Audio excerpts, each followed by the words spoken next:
valley. Hope to be a fly fish till the day that I die. Well, some folks like horses, cats or dogs. Me, I like fishing with a rod and a fly. Yes, fishing is a favorite pastime of mine. If I couldn't do it, I think I would cry. Well, life is good when I'm wading a river. It gets even better when I cast a fly. If I catch a trout, it don't really matter.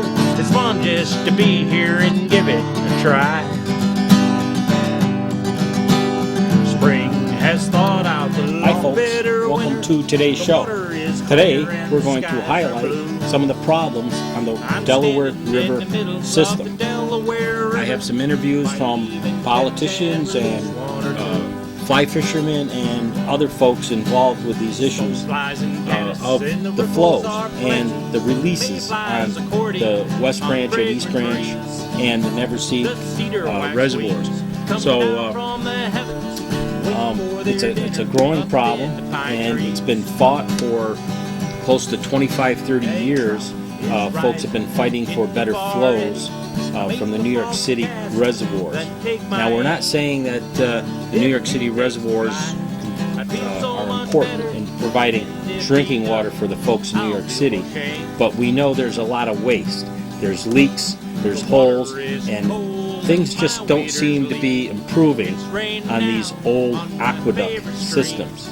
There's tunnels that crisscross from under mountains, and it's an engineering marvel, yes, on how they did this.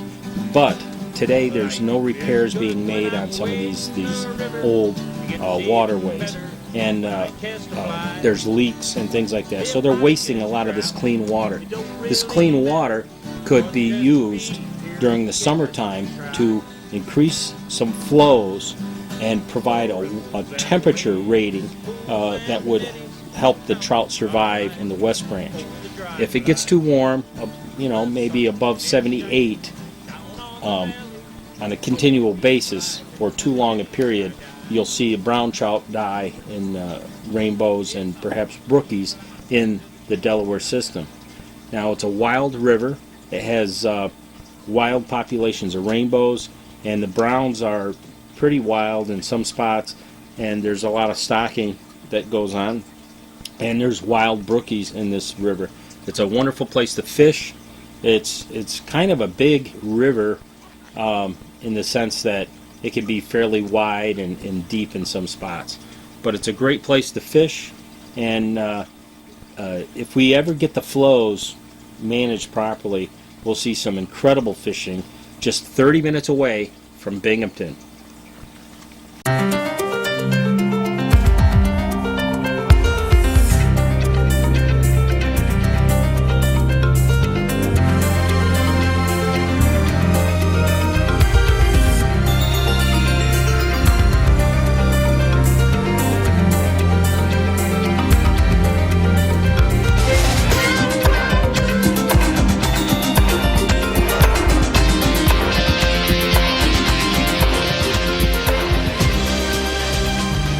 I've been fishing this river for 32 years. This is the 32nd season, and this year the hatches have been terrible. I'm a trout fisherman, and I depend on the cold water releases.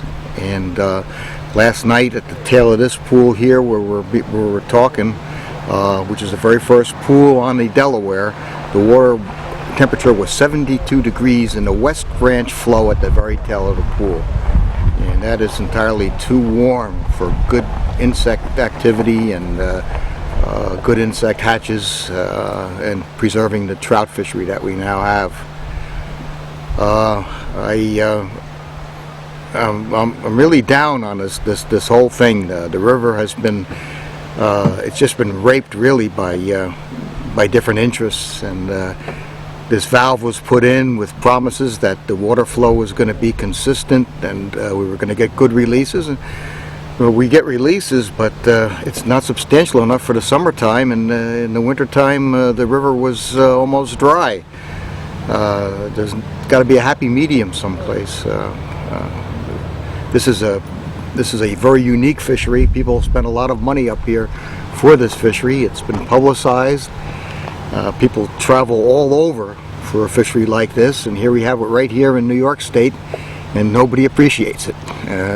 It's a truth. It's really a shame to admit it, but it's the truth.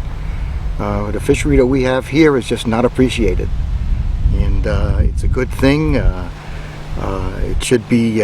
Something's got to be done to protect the fishery and to promote it better than it now is. Well, I guess we'll go back way back when, 200 years ago, when all these hills were totally forested. All the rivers in this region were trout fisheries, meaning that they had cold, clear, pollution-free water. And the trout fishing was fantastic back then. When industrialization happened, all these hills were totally clear-cut, and all of the soil and the big sponge that was in that upper layer washed downriver and changed this whole area for forever. Probably it'll take centuries before it comes back to that way it was. So we're left to deal with that problem as it is. In the early 20s and 30s, New York City realized that they were going to need some more water. The Hudson River was really polluted, and New York was growing like crazy. They needed a source of fresh, clear, unpolluted water, and they came to the Delaware Basin to get it. Wanted to build some dams, and after long court sessions and finally got approval to build some dams up in this area. And then actually New Jersey, realizing that if the dams were built, the Delaware River would be flowing a lot less down in New Jersey, so they took it to court one more time. And most of the current regulations that we run off of here are based on a 1954 Supreme Court ruling that basically set some standards, set an arbitrary number of a release at Montague, New Jersey, that a minimum flow of water had to be maintained at Montague, New Jersey of 1,750 cubic feet per second.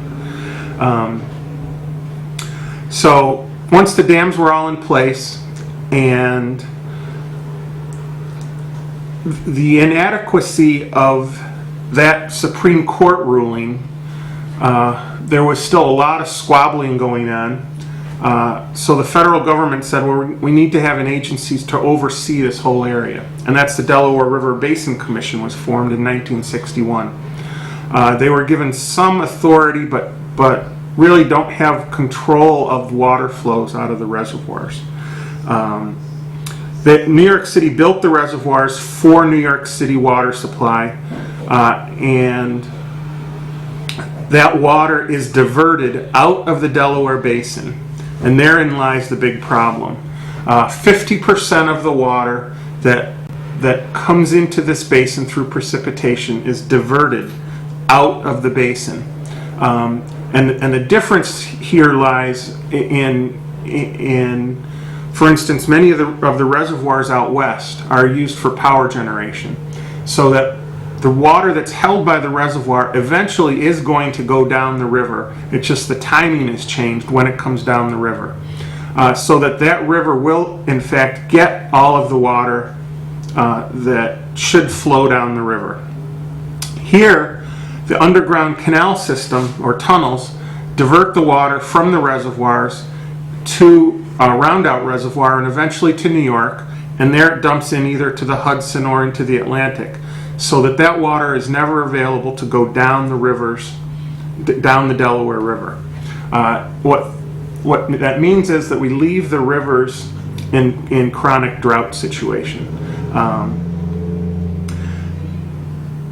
After the Supreme Court ruling of 1954 and the establishment of the Montague target, which was at 1,750 cubic feet per second, and the establishment of the Delaware River Basin Commission, the commission did stop a lot of the squabbling and infighting, so that all of the problems didn't end up in court.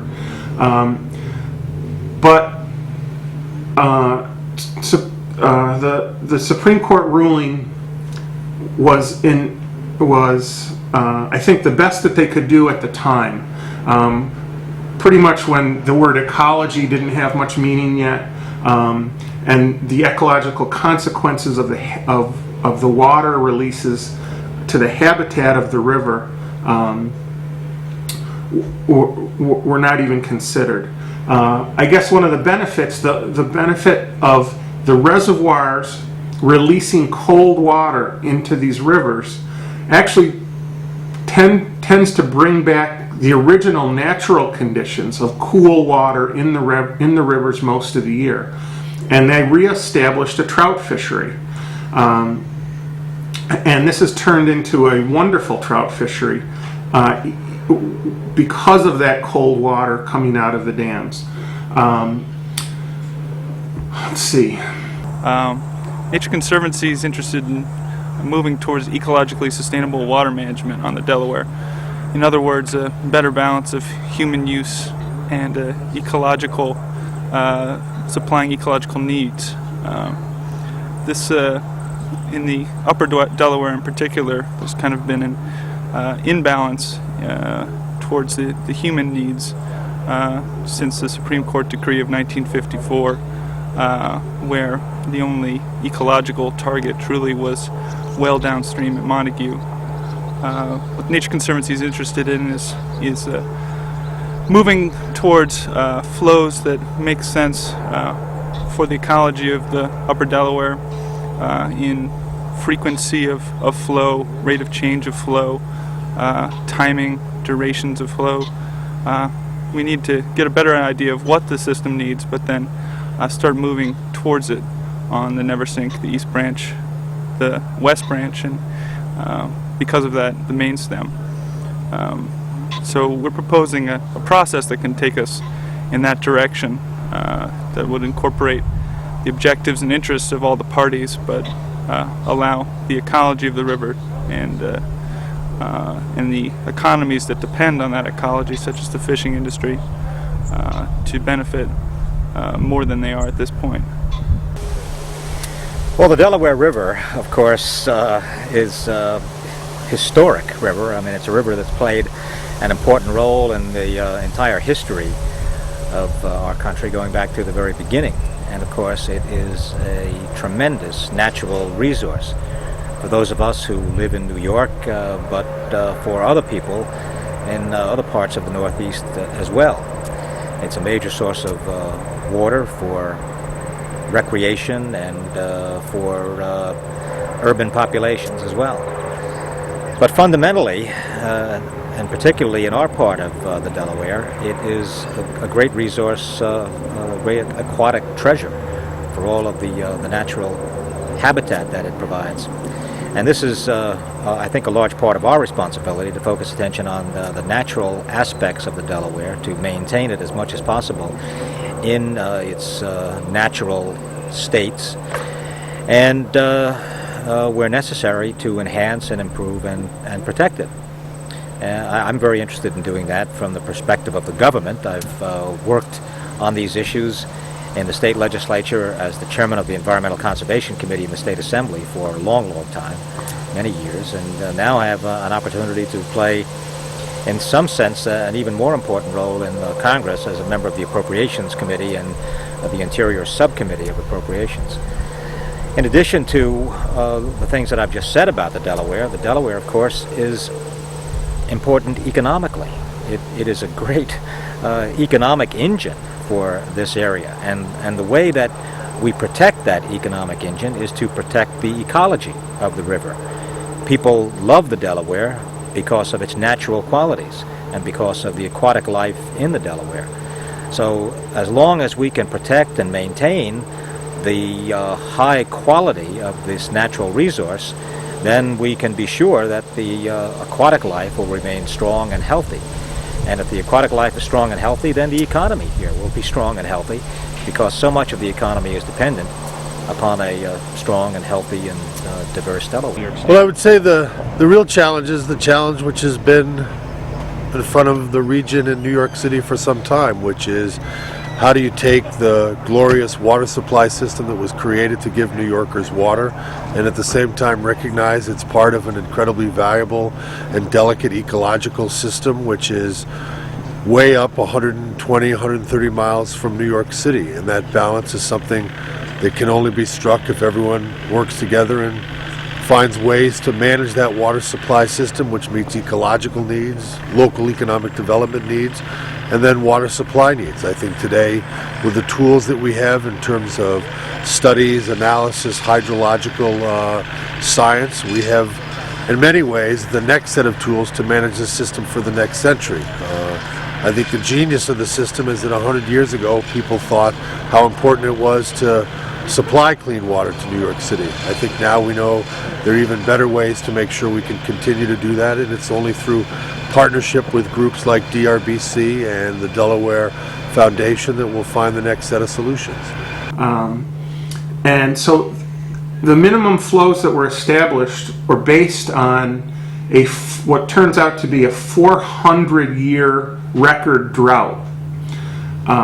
So that should only happen once every 400 years if that statistic is correct.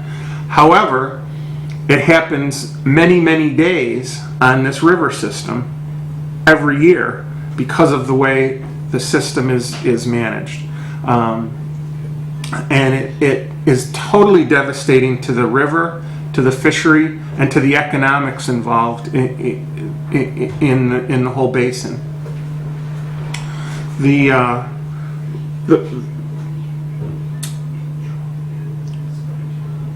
river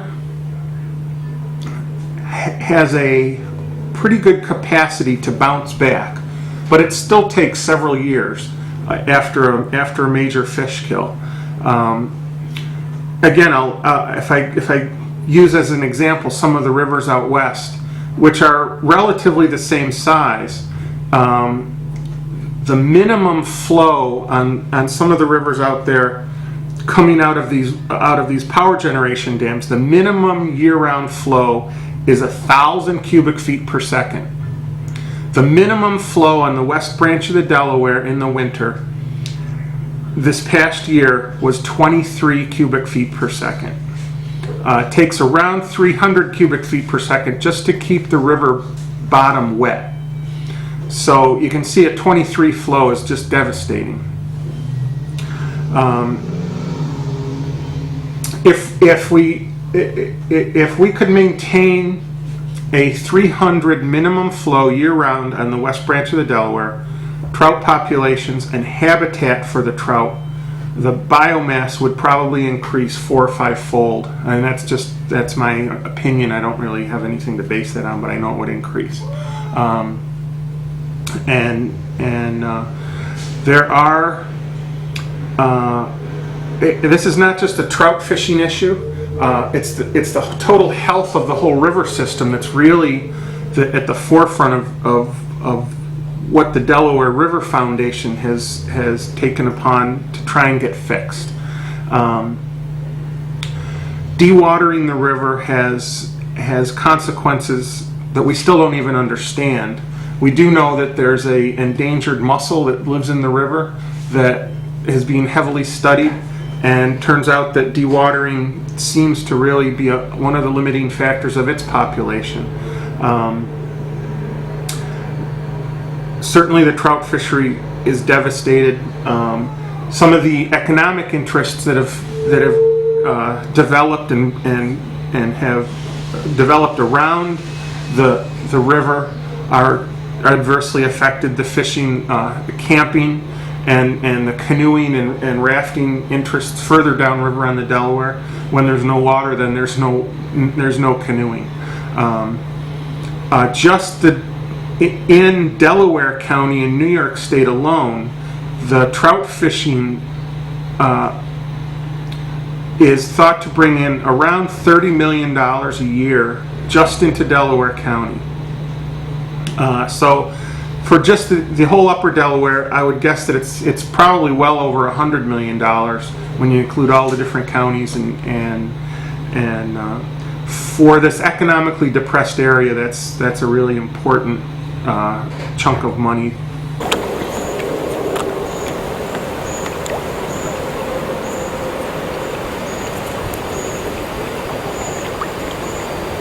I began the position of Catskills coordinator about 3 years ago, and I was hired to represent the national office in the region, and largely to deal with two issues.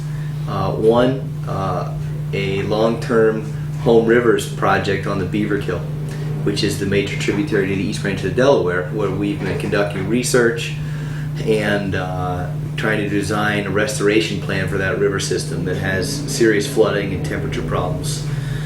And secondly, to try to improve the flows in the Upper Delaware system that are managed by New York City reservoirs. The Delaware River has always been a major concern for Trout Unlimited as an organization because it is such a unique and a great wild trout fishery on the East Coast. And it just happened that about 2.5 years ago, the timing was right to really devote a lot of resources to a monstrous issue that has always been a problem since the dams were built. To give you a little background on what's been going on the Delaware in the last few years, the Delaware River Basin Commission that represents the 4 states that use the river, the Delaware River, they commissioned a study on recreation in the Delaware and how to improve recreation. And so they hired some consultants to do a flow need study and to develop a computer model that New York City and the DRBC states can use to better manage this incredible resource.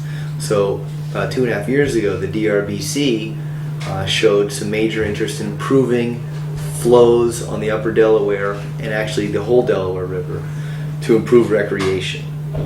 So it was a real window of opportunity. And I think that Trout Unlimited has made a lot of progress in coordination with the Delaware River Foundation in that regard. And just the warm times?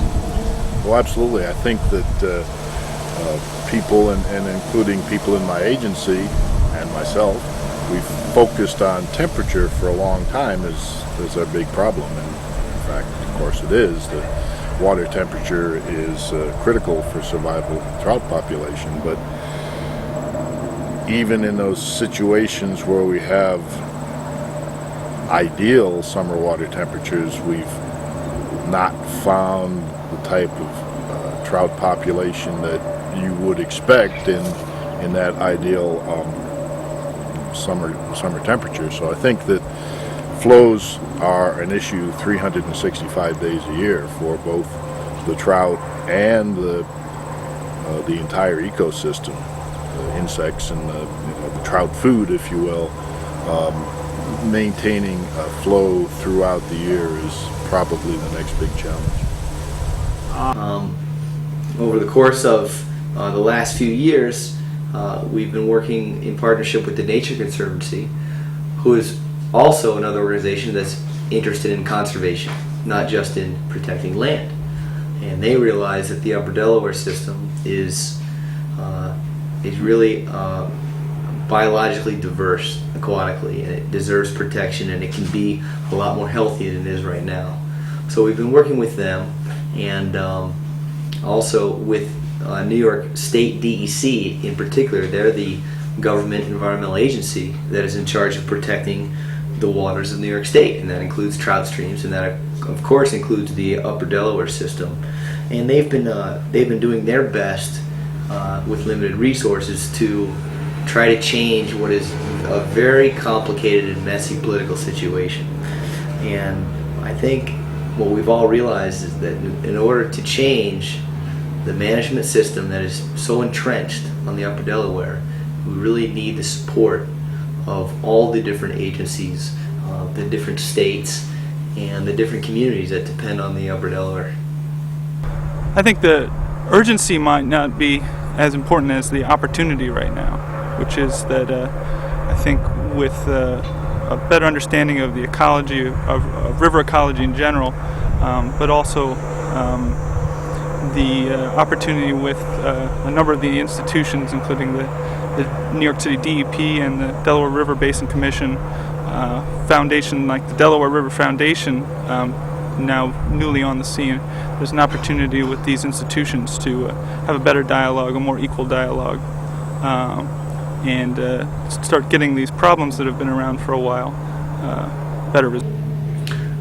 And while I understand that the New York City problem, I think that this area is blessed with 45 inches of rain per year annually, and properly managed, there should be enough rain for enough water for everybody in the whole eastern part of the United States, New York City, and the Delaware Basin.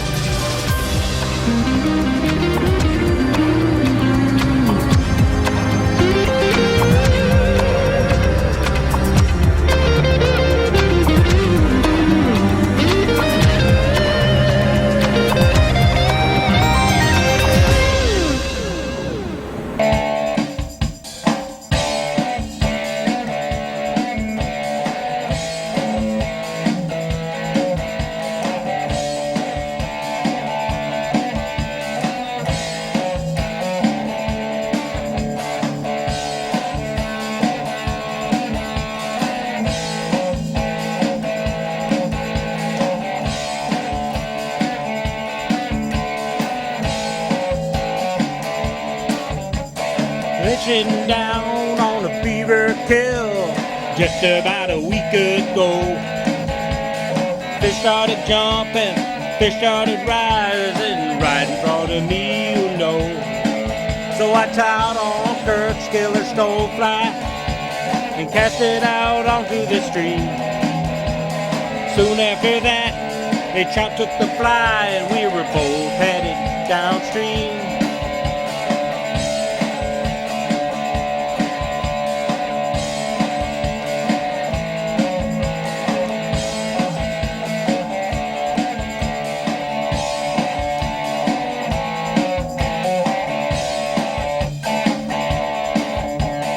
Just about then, the trout turned around and headed back upstream. He jumped in the air, he spit the fly out. This is what he said to me. Hey there, Mr. Big Shot Fly Fisher, as he started to grin. If you want to catch me, well, you're gonna have to come back again. Give me 3 steps, fish, you give me 3 steps more. Give me 3 steps, I'm running out of line, and I won't take you home.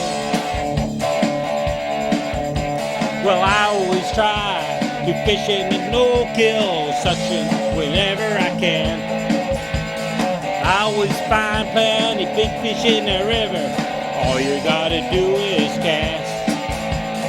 So the next time you catch a trout, release him to the water again. So that the next time that you go there, you're always gonna find a friend. One more time, give me 3 steps, give 3 steps fishy, give me 3 steps 4. Give me 3 steps, give me 3 steps fishy, and you never say